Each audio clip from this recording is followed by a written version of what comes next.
This week's Low Budget Binge looks at abusive husbands, noisy neighbors, Nazi scientists, and small-town cults. Plus the syrupy golden pipes of Juice Newton.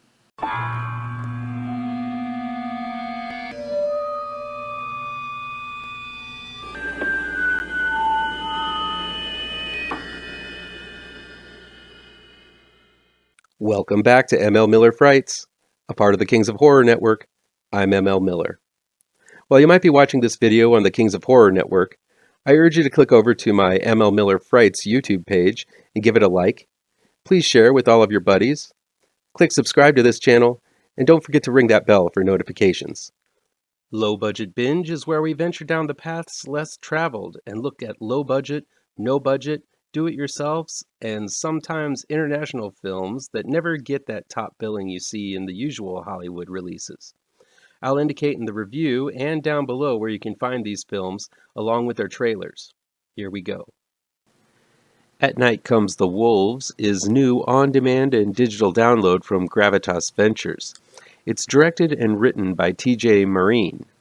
When overwrought wife Leah, played by Gavi Alves, has enough of her overbearing and abusive husband, Daniel, played by Jacob Allen Weldy, she leaves and runs into a young woman in a restaurant promising a cure for all that ails her.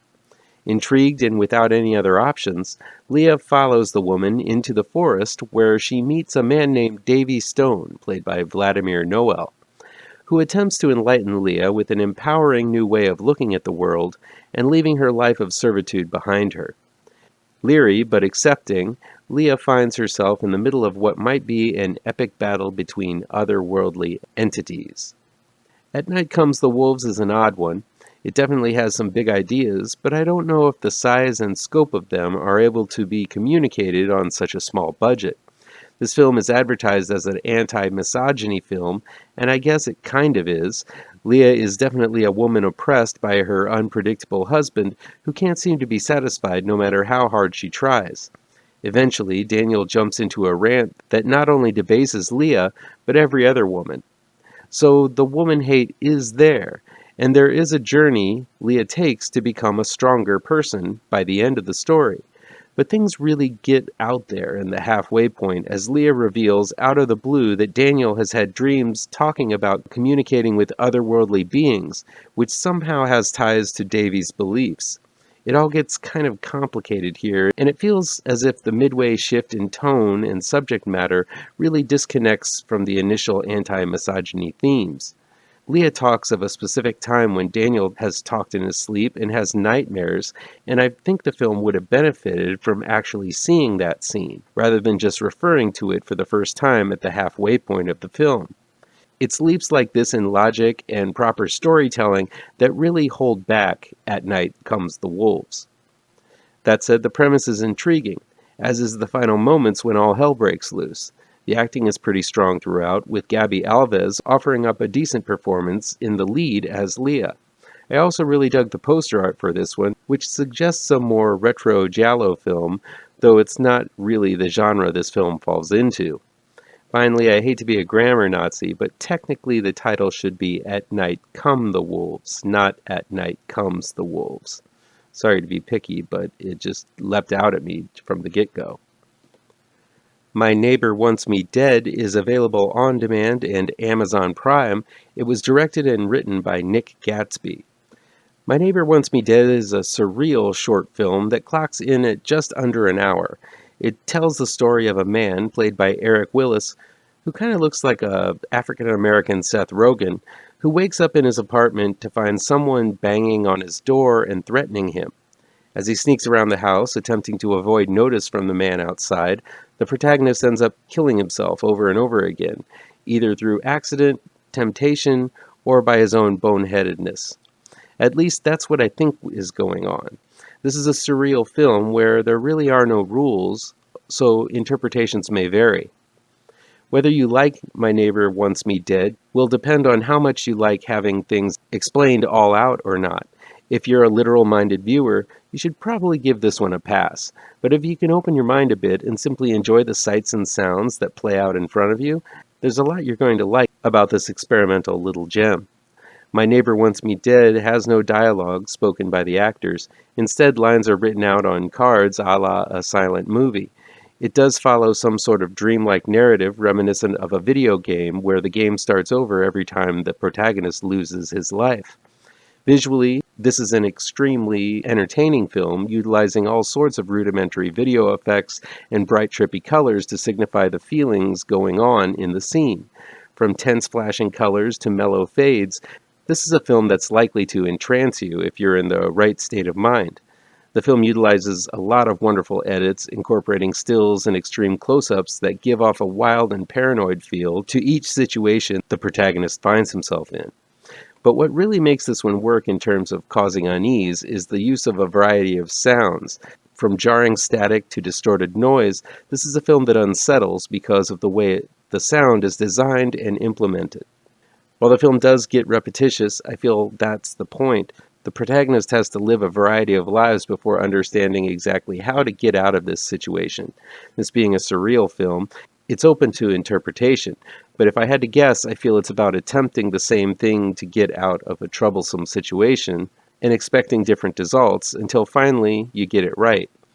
I could be way off, but I don't think a deep meaning behind the film was the point. It is whatever you take from it. This is truly an art house experimental film, and one you should experience. It's not for those who don't appreciate a little vague intention and unbridled creativity, but if you're open for that, seek out My Neighbor Wants Me Dead, and I think you'll like this horror that seems to be more on the trippy side. Stay Out of the Effing Attic, aka Stay Out of the Attic, is new, streaming on Shudder.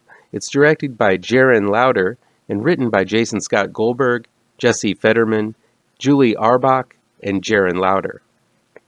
When three movers agree to pull an all-nighter for triple the pay, they're already planning on what they'll spend their money on. But once they get inside this old house and see some of the things the eccentric client has collected, the more things point to him being a refugee from World War II and not one of the good guys, if you know what I mean. Leaving specific orders not to go into the attic or the basement, of course the crew eventually finds themselves in both and wishing they had never taken this job in the first place. Stay Out of the Effing Attic swipes a lot from better films like Wes Craven's The People Under the Stairs, as it features an old spooky house of horrors spiced up with racial and political overtones.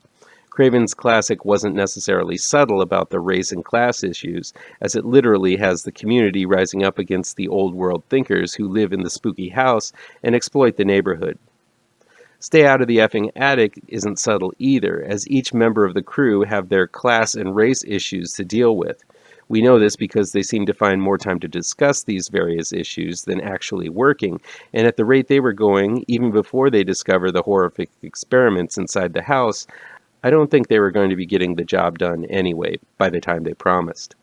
Much of the time is spent explaining backstory for the boss, Albert, played by Ryan Francis, whose prison tats indicate that he used to be a neo-Nazi skinhead. Crew number 1, named Imani, played by Morgan Alexandria, spent her time in the clink because of her anger issues, and crew number 2, named Carlos, played by Bryce Fernelius, is a former addict who now saves every penny to put his daughter into college. Each has a story of woe and dreams of riches for the future, and while I can appreciate director Jerren Lauder giving each character time to breathe and three-dimensionalize, a lot of it feels like filler to stall before the horror happens. Once the scares do occur, there are a few good ones, but I'd have preferred a little less jawing and maybe a few more monsters in this house of horrors to take on the good guys than what we got. But the biggest problem seems to be that the filmmaker is so much in love with the characters that he's created that he doesn't want any of them to die. No one really dies in Stay Out of the Effing Attic. At least none of the good guys. And I'm sorry, this is a horror film, and it's kind of a thing that some of the innocent have to die. And these movers aren't really even that innocent. Even the former Nazi makes it to the final reel. Sure, the monsters get cacked, and of course the Nazi running it all is put down, but having the credits roll even before what looks to be a big fight scene is definitely a big letdown. This is definitely a low-budgeter. The size of the cast, the amount of yapping time, and the limited amount of monsters indicate that. Stay Out of the Effing Attic offers up a lot of potential, a house of horrors filled with failed Nazi experiments, but delivers only a fraction of all of that. I would have preferred the filmmakers waited a bit and maybe saved a few more pennies in order to have the script match the potential, or at least adjust the script to not hint at such big scares and deliver so few. Finally this week we have Sacrilege. It's new on DVD, on demand, and digital download from Devil Works and Bad Blood Films. It's directed and written by David Creed. A group of sexy city gals decide to take a weekend vacation to the English countryside, which happens to coincide with a solstice festival held by the locals. After attending the festival, they begin experiencing nightmares and hallucinations that not only threaten their friendship, but their lives. The elevator pitch for Sacrilege reads as the following. The Sex and the City gals went to Midsummer and encountered their worst fears a la A Nightmare on Elm Street. That's basically all Sacrilege is. And while it is derivative as hell, even down to the exact story beats from Midsummer and The Wicker Man, I still found myself entertained. The main reason is that this is a well-made, well-acted, and well-done movie. Now, there's no cinematic ground broken here, but from the story to the actors to the direction, filmmaker David Creed does a rock-solid job with very familiar material. Don't get me wrong, this isn't a jaw-dropper. There are plenty of faults. The film is a bigger tease than My Junior High Girlfriend, as almost all of the very attractive cast lose their clothing, but nary a bit or piece is shown on camera. Not that I really look to my horror movies for nudity, but why have scenes where the cast get naked without showing some of the naughty stuff? Multiple scenes have the gals losing their clothes, yet there's nothing to see here. Still, the film delivers some decent characterization from our four party gals and gives each a deep, dark fear to torment them with. Bugs, dogs, growing old, and stalkers all pop up in their nightmares and waking hours, and the film capably peppers in the horror along with this character to keep things interesting. I will say that after the opening death scene by fire, which was actually pretty impressive, there really isn't any kind of tension, suspense, or horror until the 40-minute mark, which is a bit late in the film, in my opinion, to have things start getting spooky. Still, once the thrills do start thrilling, they turn out to be decently thrilling. Again, I don't expect new ideas, but Sacrilege does some of the old tropes decently and has a capable cast bringing these chills to life. It's got okay CG, the gals are likable, and the director knows what he's doing. Sure, the title and poster are as generic as they come, and the groundskeeper looks a little bit too much like Jack Black, but don't hold that against this decent little low-budgeter. That'll be it for today. Please chime in down below in the comments and let me know how on the nose or mind-numbingly wrong I am, or you can counter with your own review. So guys, you know how YouTube works. I'd love to be able to dedicate more time to this channel. I'm not monetized yet, so if you want to help me out, remember to hit all the pertinent bells and whistles down below. Want some spooky comics to read? I have 2 new horror comic book trade paperbacks you should look out for. Both Gravetrancers and Pirouette, collecting never-before-published issues, can be found in only the finest of comic book shops. If you're looking for written reviews, you can find them on my website, mlmillerwrites.com. If you really want to show your support, I also have a Patreon page at mlmiller. Look for the link to my Patreon page down below. Thank you so much for your time, and take care.